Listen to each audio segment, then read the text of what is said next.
Muy buenos días para todos. El día de hoy vamos a realizar la lectura de esta hermosa novela ligera que se llama El jardín de las lágrimas de acero. Vamos a empezar con una pequeña saga y vamos a ir retomándola vídeo tras vídeo, así que espero que se puedan suscribir al canal y estar atentos al contenido que se sube diariamente. El jardinero de las lágrimas de acero. En la gris y perfecta ciudad de hierro, donde sentir emociones fuertes es un delito, el Ara, una joven botánica, descubre una flor que queda en el mundo. Su vida da un vuelco cuando conoce a Kyle, el misterioso prisionero encargado de cuidarla, un joven que parece contener la fuerza salvaje de la naturaleza extinta. Capítulo 1. El latido en el silencio. El zumbido era lo primero, un sonido bajo y constante, como el ronroneo de una bestia mecánica dormida, que se colaba por las rendijas de la ventilación. Era el purificador de aire de mi apartamento, la banda sonora de mi vida. Abrí los ojos, la habitación se iluminó de forma gradual, pasando de la oscuridad total a un gris diáfano que imitaba el amanecer. No había sol, por supuesto. En hierro, la luz del sol era un recurso filtrado y distribuido por igual, no un capricho del clima. Me senté en la cama estirándome. Mi cuerpo respondía con la precisión de un mecanismo bien engrasado. Hoy era un día laboral como todos los demás. Mi uniforme gris, idéntico a otros 10.000, esperaba planchado en el armario. La tela era suave, antibacteriana, diseñada para la comodidad y la utilidad, no para la expresión. Antes de vestirme, pasé por delante del espejo. Mi reflejo me devolvía la imagen de El Ara, técnica botánica de nivel 3. Rostro sereno, piel pálida por la vida bajo cúpulas, ojos verdes que a veces me parecían demasiado grandes para todo lo gris que tenían que observar. Me peiné el cabello, castaño, recogiéndolo en una coleta sencilla y práctica. Nada sobresalía, todo estaba en orden. Buenos días, Elara, la voz de Aura, la IA que gestionaba mi hogar. Era femenina, calmada, imposible de alterarse. Son las 6:30 horas. Temperatura exterior 21 grados centígrados. Probabilidad de precipitación 0%. Su tren a la cúpula de biodiversidad sale de la estación Gamma 7 en 32 minutos. Su ración de avena está lista. Gracias, Aura, respondí, con una voz que sonó ronca por el desuso nocturno. El cuarto de baño estaba impecable, todo era blanco y cromado. Me lavé la cara con agua tibia. La avena, una papilla beige y suave, esperaba en un tazón de cerámica. No tenía sabor, solo textura. Proveía los nutrientes exactos para un turno de 8 horas de trabajo moderado. Era eficiente. La comí sin pensar. Mientras Aura proyectaba en la pared las noticias del día, informes de producción estable de recordatorios de las normas de convivencia, el mensaje habitual de nuestro director, su rostro sereno y con arrugas que parecían talladas a propósito para transmitir sabiduría, sonreía levemente. La emotividad descontrolada es la raíz del caos, decía su voz, grave y paternal. La paz nace de la razón. Vuestro bienestar es nuestra máxima prioridad. Apagué la proyección antes de que terminara. Hoy esa frase me produjo un leve malestar, un picor mental que no pude rascar. Quizás era porque había soñado con algo, un destello de color. Ya no me acordaba. Los sueños eran desechos mentales, ruidos sin sentido. Al salir a la calle, me envolvió la atmósfera controlada de Hierro 1. El aire olía a nada, un logro de la ingeniería. Los edificios altos y geométricos se alzaban como colmenas grises bajo el cielo artificial, una cúpula de luz difusa. La gente fluía por las aceras, como partículas en un circuito. Todos vestían tonos neutros, grises, azules pálidos, claros. No había prisas, pero tampoco había pausas para contemplar nada. Los pasos eran sincronizados, los gestos económicos, un murmullo bajo el roce de las suelas contra el pavimento pulcro, eso era todo. A veces en medio de ese flujo perfecto me sentía como un engranaje más, funcional y necesario pero intercambiable, y entonces justo bajo el esternón surgía una sensación. No era un dolor ni una tristeza, era un vacío, un pequeño hueco que parecía preguntar en silencio. ¿Y qué más? Pero hoy esa pregunta vino con más fuerza. La ahogué rápidamente como siempre. Respiré hondo, concentrándome en el ritmo de mis pasos. La paz nace de la razón. Lo repetí en mi mente como un mantra. La estación de tren era un bullicio silencioso. Miles de personas esperando en perfecto orden. El tren llegó con un susurro neumático. Las puertas se deslizaron. Dentro no había asientos. Todos viajábamos de pie. agarrados a las barras, balanceándonos al unísono con el movimiento del vagón. Miradas perdidas en el vacío o en las pantallas de los datapods. Nadie hablaba, el silencio era casi religioso. Mi destino era la cúpula de biodiversidad, uno de los pulmones de Hierro 1. Al entrar, siempre experimentaba una pequeña liberación. Aquí, al menos, había verde. Bajo la inmensa bóveda de cristal reforzado se extendían kilómetros de cultivos hidropónicos, musgos que colgaban como cortinas, algas que flotaban en estanques, hierbas de hojas resistentes.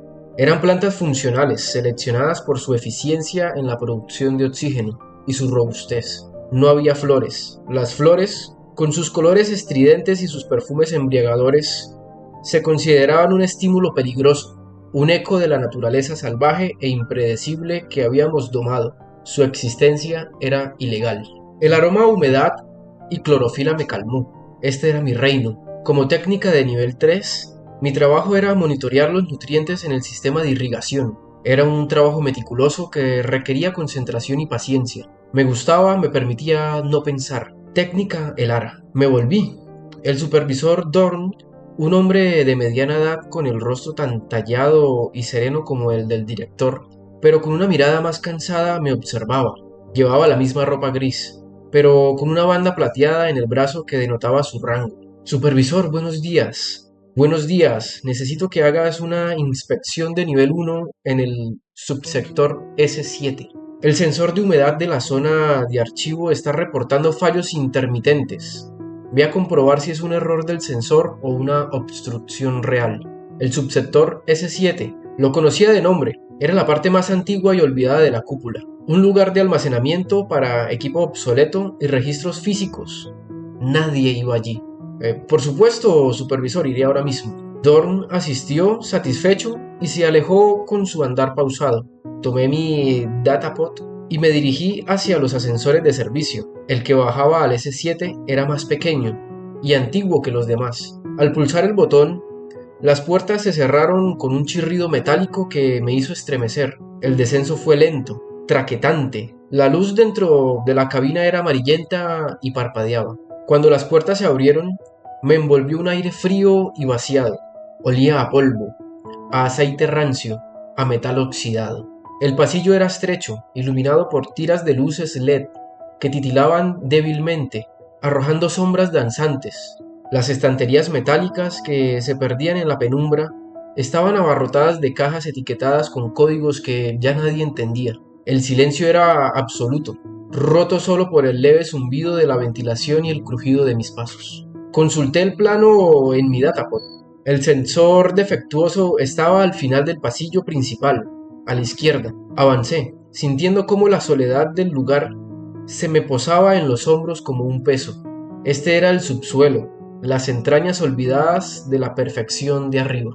Y entonces, a mitad de camino lo olí. No era el olor a polvo o a metal, era algo completamente distinto. Una nota dulce, delicada, que flotaba en el aire vaciado. Era tan sutil que al principio pensé que era una alucinación, un resto del sueño que no recordaba. Me detuve conteniendo la respiración. Allí estaba de nuevo, una fragancia que no podía definir, pero se coló directamente en una parte de mi cerebro que no sabía que existía. Era como escuchar una música olvidada de la infancia. Mi corazón, que siempre latía con un ritmo pausado y constante, dio un vuelco. ¡Bum! ¡Bum! Más rápido. Un lugar irregular, alarmante. La lógica me gritaba: es una anomalía. Informa. Activa tu comunicador. Pero mis pies se movieron por su cuenta, alejándose de la ruta macabra hacia el sensor, siguiendo el rastro invisible de aquel aroma. Me adentré por un pasillo lateral más oscuro. El olor se hacía más fuerte, más definido, dulce pero con un toque amargo, fresco como la lluvia sobre la tierra. Al final del pasillo, una puerta metálica marcada con un cartel borroso que decía Cámara de Estabilización Criogénica, acceso restringido, estaba entreabierta. Un fino haz de luz salía por la rendija. El aroma emanaba de allí. El chirrido de los goznes al empujar la puerta sonó como un grito en el silencio sepulcral. Me estremecí. Dentro, la estancia era pequeña y circular. No había ningún equipo de criogenia. En el centro, Bajo un haz de luz blanca que venía de una claraboya en el techo, había una maceta de metal oxidado, y en la maceta, creciendo con una fragilidad que parecía un milagro, estaba la planta. Era pequeña, con un tallo verde delgado y espinoso, y hojas de un verde oscuro y aterciopelado. Pero lo que me dejó sin aliento era lo que coronaba al tallo, una flor, sus pétalos. Era de un rojo tan intenso, tan vibrante, que me dolió en los ojos. Acostumbrados a una paleta de grises y verdes apagados, era una mancha de sangre, viva, de fuego, en medio de toda aquella decadencia gris. El aroma ahora concentrado era embriagador, me llamaba. Sin poder evitarlo, me acerqué. Era la cosa más hermosa que había visto en mi vida. Extendí la mano hipnotizada, queriendo sentir la textura de sus pétalos aterciopelados. ¡No lo hagas! La voz era áspera, grave y surgió de las sombras detrás de mí. Di un grito ahogado y un salto hacia atrás, chocando contra la pared fría. Mi corazón se aceleró de manera salvaje, palpitando en mi garganta. De entre la penumbra, un chico se materializó. Era joven, quizás de mi edad, pero parecía mayor, algo gastado. Llevaba un mono de trabajo sucio y lleno de remedios, y sus manos estaban enfundadas en unos guantes gruesos y manchados de tierra. Su cabello era negro, desordenado y le caía sobre sus ojos grises. Pero esos ojos no eran como los de los demás ciudadanos, no eran serenos ni vacíos, contenían una intensidad abrasadora, una chispa de algo que yo solo había visto en los informes sobre conducta alterada. Miró la flor con una mezcla de preocupación y reverencia, y luego clavó esa mirada en mí.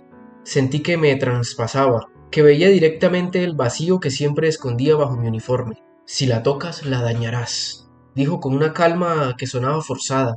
La grasa de tus dedos puede obstruir sus poros. Es más frágil de lo que parece. ¿Quién? ¿Quién eres? Traté de balbucear, tratando de recuperar el aliento. Mi entrenamiento me decía que debía activar la alarma de mi comunicador, pero mi pulso corría tan rápido que no podía coordinar el movimiento. ¿Qué es esto? ¿Qué haces aquí? Él se acercó a la flor, ignorando mi tono acusador. Sus movimientos eran fluidos, naturales, como si cuidar de aquella rareza fuera la cosa más normal del mundo. Me llaman Kyle, respondió, sin apartar los ojos de la rosa. Su voz era como la arena áspera, y esto es una rosa, o lo que queda de una, la última que yo sepa. Una rosa, repetí como una tonta. Sabía lo que eran por los archivos históricos, pero ver una, olerla, era abrumador. Pero están prohibidas, son peligrosas. Kyle soltó una risa breve, sin humor. ¿Peligrosas? ¿Por ser bellas? ¿Por recordarle a la gente que hay más en el mundo que eficiencia y control? Finalmente me miró de nuevo. Su mirada era un desafío. Tienes que informar de esto, ¿verdad? Es tu deber. Sí, dije, automáticamente. Mis dedos se posaron sobre la pantalla táctil de mi comunicador. Pero no lo harás, afirmó él. No era una pregunta, era una certeza. ¿Y cómo sabes tú eso?, repliqué, sintiendo un atisbo de irritación. ¿Quién era este muchacho sucio para leer mis pensamientos? Porque si fueras a hacerlo ya lo habrías hecho, señaló mi muñeca con un gesto de la cabeza. Llevas aquí el tiempo suficiente, has tenido la oportunidad, en cambio, solo miras y la respiras. Me pilló en falta. Tenía razón, la parte de mí que estaba programada para la obediencia había sido silenciada por algo más fuerte, más primitivo, la curiosidad, el asombro. ¿Por qué está aquí?, pregunté, desviando la mirada hacia la flor. Era más fácil mirarla que aguantar la intensidad de los ojos de Kyle. Él suspiró y por un momento la máscara de seguridad se resquebrajó, mostrando una fatiga profunda. La mantienen viva como un espécimen de estudio. Los científicos de arriba. Hizo un gesto vago hacia el techo. Vienen a veces, toman muestras, quieren entender su biología, su genética. Creen que su esencia, su aroma, es un arma biológica que no controlan, una llave para emociones que han enterrado. Se acercó a mí entonces. Su presencia era física, palpable. Olía a tierra húmeda, a sudor honesto, a algo salvaje y ajeno al mundo esterilizado de arriba. Era un olor que debería haber sido repulsivo, pero que de algún modo resultaba extrañamente vibrante. ¿Y tú, Elara? pronunció mi nombre. Nadie decía mi nombre con esa cadencia. Sonaba como algo valioso. ¿Qué es lo que sientes cuando la miras? Abrí la boca para recitar la respuesta correcta. Nada, es solo una planta. Pero las palabras se ahogaron en mi garganta. Sentía demasiadas cosas. Mariposas en el estómago, un calor en las mejillas, el latido acelerado de mi corazón, confusión, miedo y sobre todo una emoción tan simple y tan prohibida que me aterró reconocerla. Alegría, pura y simple alegría ante tanta belleza. Siento que esto está mal, murmuré mirando mis manos, que es un error. Toda belleza lo es, susurró él, y su voz sonó ahora más suave, casi comprensiva, porque nos recuerda que estamos vivos y estar vivo duele a veces, pero también es lo único real. En ese momento el datapod en mi mano emitió una suave vibración, un pitido. Mi descanso programado había terminado. Llevaba 15 minutos en el subsector S7, 5 minutos más de los permitidos para una inspección rutinaria. La realidad me golpeó como un cubo de agua fría. El supervisor Dorn notaría mi ausencia. Los sensores de localización del edificio podrían estar ya marcando una anomalía. Tengo que irme, dije dando un paso hacia atrás. Hacia la puerta, la normalidad me reclamaba con sus garras grises. Kyle asintió lentamente. No hizo ningún intento por detenerme. Sus ojos grises me observaban con una mezcla de lástima y... ¿esperanza? ¿Volverás?, dijo. Otra afirmación tranquila, cargada de un conocimiento que yo no poseía. No, respondí. Salí de la cámara corriendo, mi corazón martilleándome el pecho. Corrí por el pasillo, las sombras parecían alargarse para alcanzarme. El aroma a rosa se había pegado a mi ropa, a mi piel, a mi cabello. Era un delito perfumado. El ascensor hasta los niveles superiores me pareció eterno. Con cada segundo que pasaba, intentaba recomponerme. Respira, calma. La paz nace de la razón. Pero la razón se había esfumado. Solo quedaba el recuerdo del rojo intenso y la voz áspera de Kyle. Cuando las puertas se abrieron a la luz blanca y ordenada de la cúpula principal, parpadeé. El mundo gris me recibió, pero ya no era el mismo. Ahora sabía que en sus profundidades latía un secreto rojo como la sangre y fragante como la memoria perdida. El vacío bajo mis costillas ya no era un vacío, era un eco que preguntaba más fuerte que nunca: ¿y qué más? Y por primera vez tenía la terrible y emocionante sensación de que iba a descubrirlo. Si te ha gustado la lectura de este capítulo, espero que me puedas acompañar en la siguiente lectura. Recordar que el título de la novela es El Jardín de las Lágrimas de Acero. Siendo no más, espero que la pases muy bien y que tengas un excelente día. Te invito a suscribirte al canal y a seguirme en todas las redes. Muchas gracias y hasta luego.